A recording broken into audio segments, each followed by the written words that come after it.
बहुत समय पहले की बात है। किसी घने जंगल में एक छोटा सा जलाशय था। उसमें एक मेंढक रहा करता था।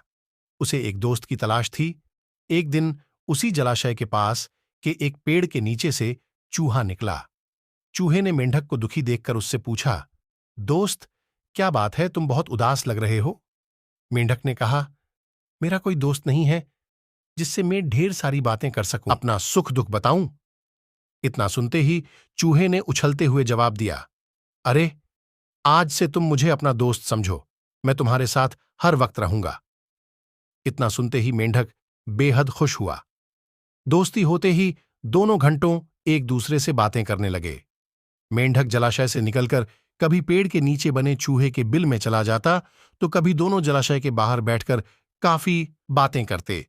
दोनों के बीच की दोस्ती दिनों दिन काफी गहरी होती गई। चूहा और मेंढक अपने मन की बात अक्सर एक दूसरे से साझा करते थे। होते होते मेंढक के मन में हुआ कि मैं तो अक्सर चूहे के बिल में उससे बातें करने जाता हूं, लेकिन चूहा मेरे जलाशय में कभी नहीं आता।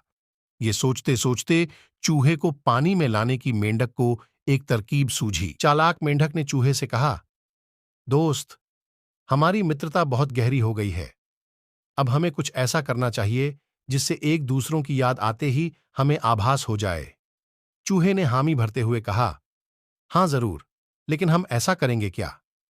दुष्ट मेंढक फटाक से बोला, एक रस्सी से तुम्हारी पूंछ और मेरा एक बार पैर बांध दिया जाए, तो जैसे ही हमें एक दूसरे की याद आएगी तो हम उसे खींच लेंगे, जिससे हमें पता चल जाएगा। चूहे को मेंढक के छल का जरा भी अंदाजा नहीं था, इसलिए भोला चूहा एकदम इसके लिए राजी हो गया। मेंढक ने जल्दी जल्दी अपने पैर और चूहे की पूंछ को बांध दिया।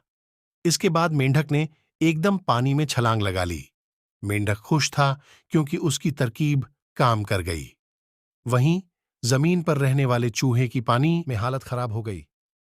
कुछ देर छटपटाने के बाद चूहा मर गया। बाज आसमान में उड़ते हुए यह सब रहा था। उसने जैसे ही पानी में चूहे को तैरते हुए देखा, तो बाज तुरंत उसे मुंह में दबाकर उड़ गया। दुष्ट मेंढक भी चूहे से बंधा हुआ था, इसलिए वो भी बाज के चंगुल में फंस गया। मेंढक को पहले तो समझ ही नहीं आया कि हुआ क्या। वो सोचने लगा, आखिर वो आसमान में उड़ कैसे रहा है। जैसे ही उसने ऊपर देखा, तो बाज को देखकर वो सहम गया। वो भगवान से अपनी जान की भीख मांगने लगा, लेकिन चूहे के साथ साथ बाज उसे भी खा गया।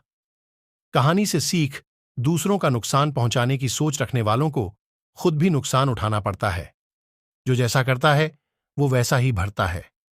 इसलिए बच्चों, दुष्ट लोगों से दोस्ती नहीं करनी चाहिए।